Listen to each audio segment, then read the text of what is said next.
Tukunyar tsafi. Labarin Furaira mai zare da takarda. Bayan da Furaira ta fasa tukanenta, kuma ta koma ga tafarkin gaskiya, rayuwa ta ɗan lafa mata, amma tsoro da damuwa suna cike da zuciyarta.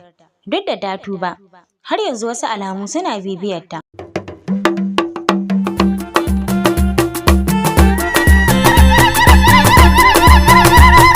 Barka da zuwa wannan tasha tamu ta African Story, wadda muke karanto muku labaran littattafai da kuma tatsuniyoyi wanda suka shafi al'adun Afirka da kuma sauran abubuwan da suka shafi Afirka. Tukunyar tsafi. Labarin Furaira mai zare da takarda. Bayan da Furaira ta fasa tukanenta, kuma ta koma ga tafarkin gaskiya, rayuwa ta ɗan lafa mata, amma tsoro da damuwa suna cike da zuciyarta.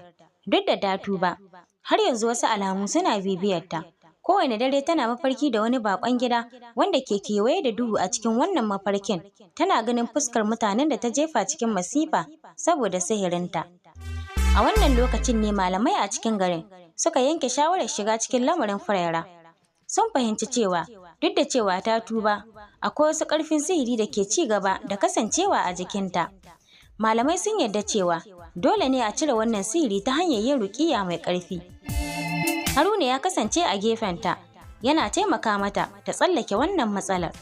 Wani dare, an tara dukkanin malamai a cikin babban masallacin garin don fara ruƙiyyar Furaira. Mutanen gari suna zagaye da masallacin, suna ta kallonta cikin tsoro da ƙyama. Kowa yana son ganin ta sami ceto, amma ba kowa ke da tabbacin za ta tsira ba. Yayin da aka fara karanta ayoyin Alƙur'ani don tsarkake ta daga dukkanin tsafin da ya tsaya gare ta, Furaira ta fara rawar jiki, kamar wata ƙaƙa ce ke ƙoƙarin fitowa daga jikinta.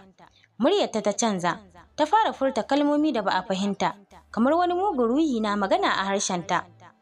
Wani daga cikin malaman ya fara tambayarta, wace ce ke, ko me yasa kika shigo cikin wannan baiwa Allah?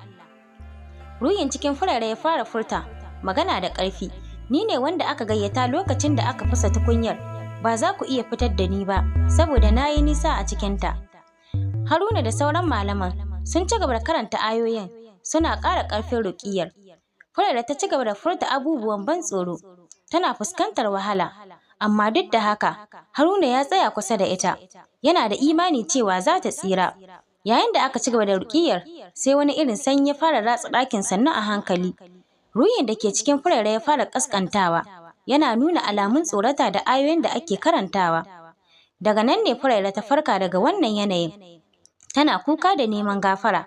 Ta kalli malamai da Haruna, tana cewa, na yarda cewa wannan shi ne sakamakon abin da na aikata a baya, amma ina roƙon Allah ya yafe mini. Bayan ruƙiyyar, malamai sun bayyana cewa duk da cewa an cire mafi yawan aljanu daga jikinta, za ta buƙaci ci gaba da yin ibada da azumi mai yawa don tabbatar da cewa sihirin bai dawo ba.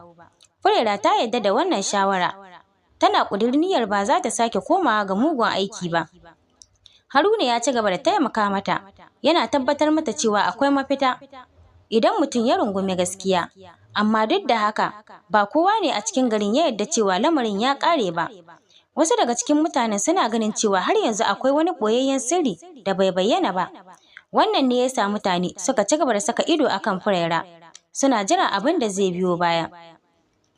Rayuwar Furaira ta fara komawa daidai a hankali, amma har yanzu akwai wasu abubuwan da ba a warware su ba. Shin dukkanin sihirin da aka aikata ya gushe? Kuma shin za ta samu cikakkiyar gafara daga mutanen garin?